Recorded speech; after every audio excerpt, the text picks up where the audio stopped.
Assalamualaikum warahmatullahi wabarakatuh. Selamat pagi, salam sejahtera untuk kita semua. Yang terhormat Ibu Riajeng Kristiana SPMSI selaku dosen pengampu mata kuliah Biologi Umum dan teman-teman R1B yang berbahagia.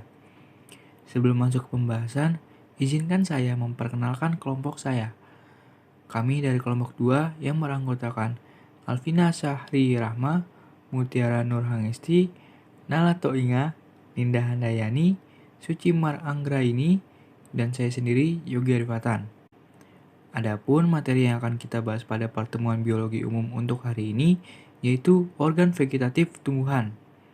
Di sini kami akan menjelaskan apa itu organ vegetatif dan kami mengambil 3 jenis organ vegetatif yaitu ada akar, batang, dan daun. Yang nanti pembahasannya ada bagian dan jenis-jenis akar, batang, dan daun yang akan disampaikan oleh anggota yang lain. Tanpa berlama-lama, langsung saja masuk ke pengertian pertama yang akan disampaikan oleh Alvina. Pengertian organ. Organ adalah sekelompok jaringan yang menjalankan suatu sistem dalam tubuh. Dalam tumbuhan pun terdapat organ yang terbentuk dari sekelompok jaringan. Organ pada tumbuhan dibedakan menjadi dua, yaitu organ vegetatif dan organ generatif. Dan di sini kami akan menjelaskan tentang organ vegetatif. Organ vegetatif adalah bagian-bagian utama tumbuhan yang mendukung pertumbuhan, yang berfungsi untuk mendukung pertumbuhan dan perkembangan tumbuhan, terutama berguna untuk penyerapan, pengolahan, pengangkutan, dan penimbuhan zat-zat makanan. Jenis-jenis organ vegetatif pada tumbuhan terdiri dari akar, batang, dan daun. Ketiga organ ini adalah bagian utama dari tumbuhan yang esensial bagi kehidupan dan pertumbuhan tumbuhan. Baik, kita akan membahas mengenai akar. Akar adalah organ utama yang berperan penting dalam menahan berdirinya tumbuhan. Artinya, teman-teman, akar ini adalah pondasi daripada tumbuhan dan menyerap air serta nutrisi ke dalam tumbuhan. Akar menyerap air lewat rambut-rambut akar secara osmosis. Selanjutnya, kita akan membahas mengenai anatomi akar yang terdiri atas epidermis, korteks, endodermis, tele, pericycle, dan jaringan vaskular. Kita akan membahas mengenai epidermis. Epidermis adalah bagian jaringan yang tersusun dari lapisan sel-sel yang menutupi permukaan organ. Itu adalah epidermis. Selanjutnya, korteks. Korteks adalah anggota terluar dari akar tumbuhan. Dia anggota terluar dari epidermis dan bagian dalam dari endodermis. Selanjutnya yaitu endodermis. Endodermis adalah lapisan sel yang mencegah nutrisi meninggalkan struktur tumbuhan kembali ke tanah guna mencegah air dan zat terlarut dalam air tidak melewati lapisan ini lewat jalur apoplas. Air hanya bisa melewati endodermis dengan menyeberangi membran sel endodermal sebanyak 2 kali. Selanjutnya adalah silinder pusat atau yang biasa disebut dengan stele. Stele adalah bagian terdalam dari jaringan penyusun akar. Stele tersusun atas jaringan pengangkut, jaringan periskel, dan parenkim empulur. Sel periskel pada silinder pusat berfungsi untuk membentuk cabang-cabang pada akar, sedangkan berkas pengangkut pada lapisan stele ini terdiri atas xilem dan phloem. Berikutnya adalah pericycle atau biasa disebut dengan pericycle. Pericycle ini adalah lapisan terluar dari silinder pusat yang terdiri dari satu atau beberapa lapisan sel. Pericycle ini berfungsi dalam pertumbuhan sekunder dan pertumbuhan akar ke samping. Berikutnya, jaringan vaskular atau biasa disebut dengan jaringan pengangkut. Jaringan vaskular adalah salah satu dari 3 kelompok jaringan permanen yang dimiliki tumbuhan hijau yang berpembuluh. Fungsi utamanya sebagai saluran utama zat-zat hara yang diperlukan dalam proses vital tumbuhan. Jaringan pengangkut terdiri atas xilem, pembuluh kayu mengangkut cairan menuju daun. Sumbernya berasal dari akar yang utama. Pembuluh tapis atau flum. Nah, ini tugasnya untuk mengangkut hasil fotosintesis dan zat lain dari daun menuju bagian lainnya.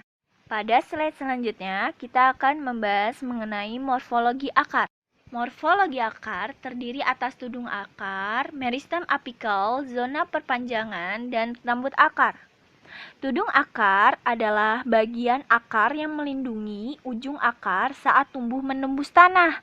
Karena untuk menembus tanah, tudung akar memiliki sel pelapis yang mudah terkelupas, namun dapat diganti cepat oleh sel dari meristem apikal. Nah, selanjutnya adalah meristem apikal. Meristem apikal atau meristem ujung adalah jaringan yang terletak di ujung akar. Fungsinya penunjang pertumbuhan dan memperpanjang jangkauan penyerapan air. Zona perpanjangan. Zona perpanjangan akar atau zona elongasi adalah daerah sel yang mengalami pemanjangan. Zona ini bertanggung jawab terhadap pendorongan ujung akar. Ketika sel mengalami pemanjangan, maka bagian zona meristematik akar akan terdorong ke depan sehingga akar dapat memanjang. Yang terakhir adalah rambut akar. Rambut akar merupakan penjuluran dari epidermis di mana fungsinya untuk memperluas daerah penyerapan air dan zat makanan. Baik, selanjutnya kita akan membahas mengenai jenis-jenis akar. Jenis-jenis akar itu terdiri atas akar serabut dan akar tunggang. Pertama, kita akan membahas mengenai akar serabut. Apa sih akar serabut? Akar serabut adalah akar yang terdiri dari kumpulan akar-akar dengan ukuran yang panjangnya sama. Mereka tidak menembus sedalam ke dalam tanah seperti halnya akar tunggang. Akar serabut merupakan ciri-ciri dari tumbuhan monokotil. Berbeda dengan akar tunggang, akar primer yang dihasilkan selama perkembangan tidak tetap. Dan sebaliknya, akar yang dikenal sebagai akar adventif dihasilkan dari batang tanaman. Semua akar membentuk akar serabut ini secara kolektif memiliki ukuran dan panjang yang sama.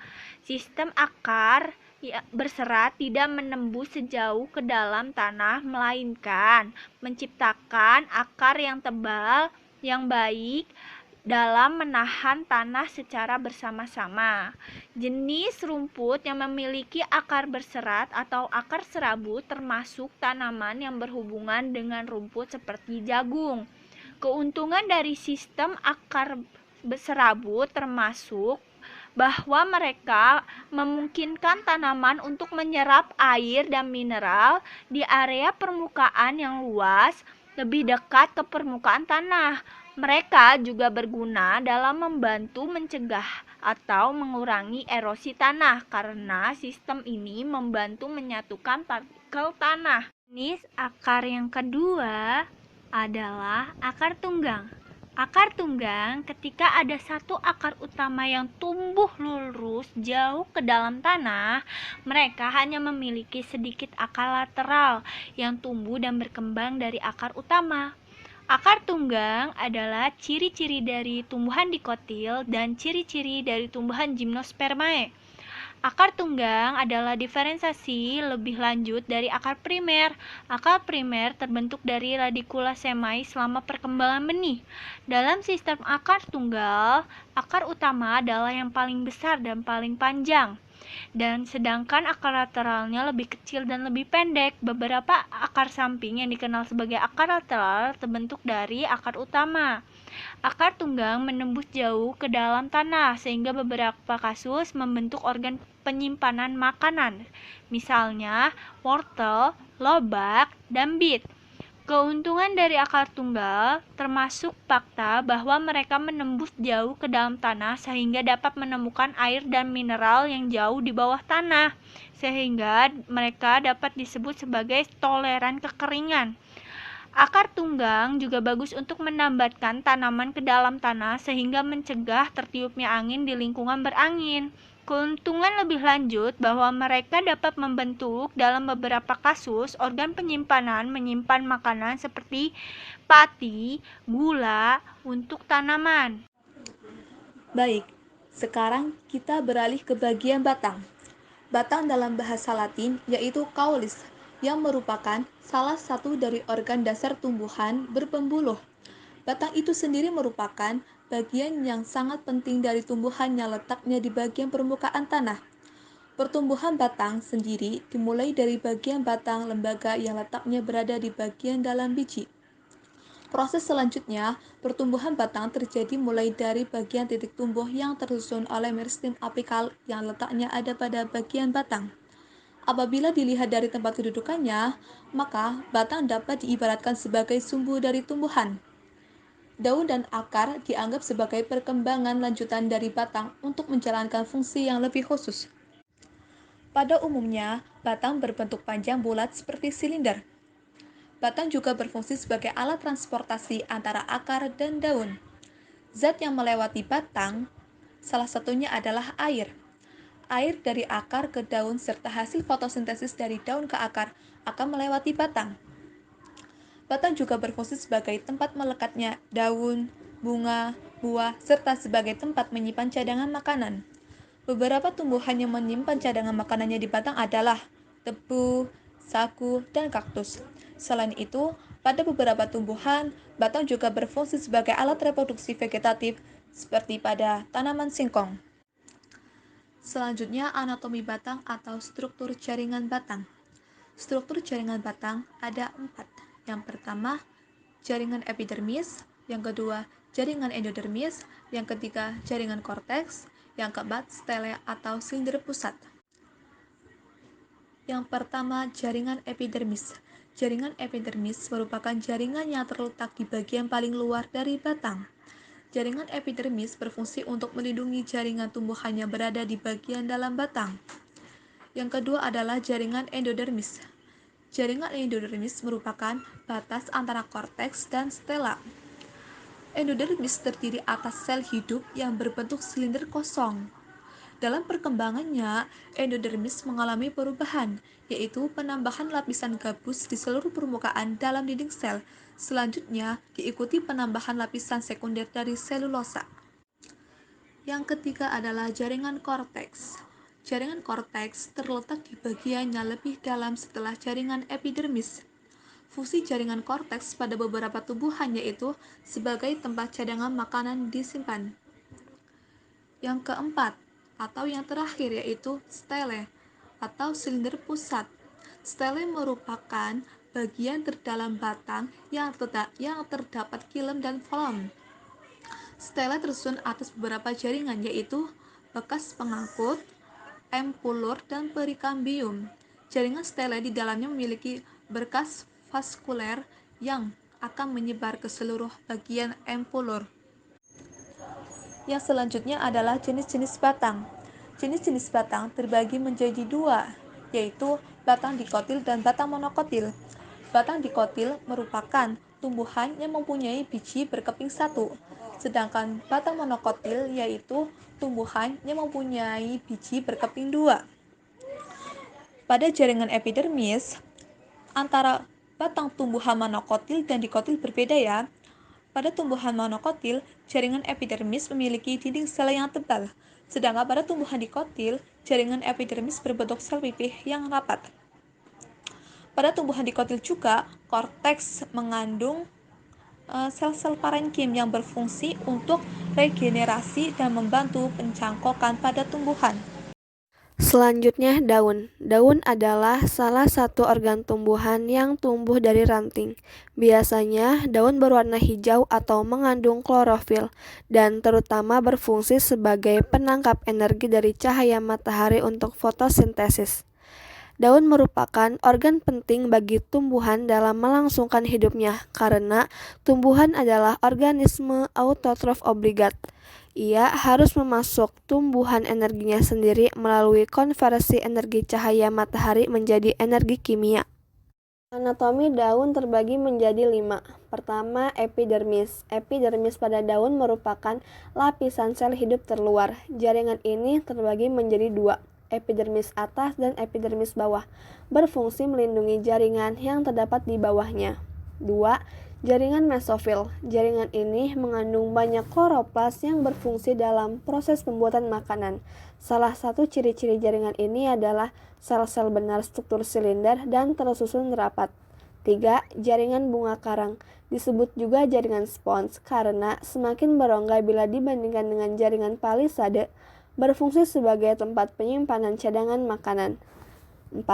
Berkas pembuluh. Terdiri atas silam atau pembuluh kayu dan phloem atau pembuluh tapis. Pada tumbuhan dikotil, keduanya dipisahkan oleh kambium. Pada akar, silam berfungsi mengangkut cairan dan mineral menuju daun. Pada batang, silam berfungsi sebagai sponsor penegak tumbuhan. Sedangkan phloem berfungsi mentransport hasil fotosintesis dari daun ke seluruh bagian tumbuhan. 5. Stomata. Stoma atau jamak stomata berfungsi sebagai organ respirasi. Stoma mengambil karbon dioksida dari udara yang diproduksi menjadi bahan fotosintesis, mengeluarkan oksigen sebagai hasil fotosintesis.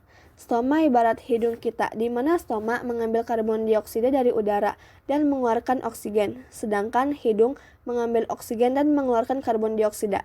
Stoma terletak di epidermis bawah. Selain stoma, tumbuhan tingkat tinggi juga bernafas melewati lentisel yang terletak pada batang. Selanjutnya, jenis-jenis daun terbagi menjadi 4. 1. Daun melengkung. Daun melengkung ialah daun dengan tulang daun berbentuk seperti garis-garis melengkung. Daun dengan jenis tulang daun seperti ini dapat kita jumpai di berbagai tumbuhan lingkungan sekitar tempat tinggal kita, seperti misalnya daun gadung, sirih, dan genjer. 2. Daun menjari. Daun menjari ialah daun dengan satu tulang daun yang cukup besar dan berbentuk seperti jari-jari tangan manusia.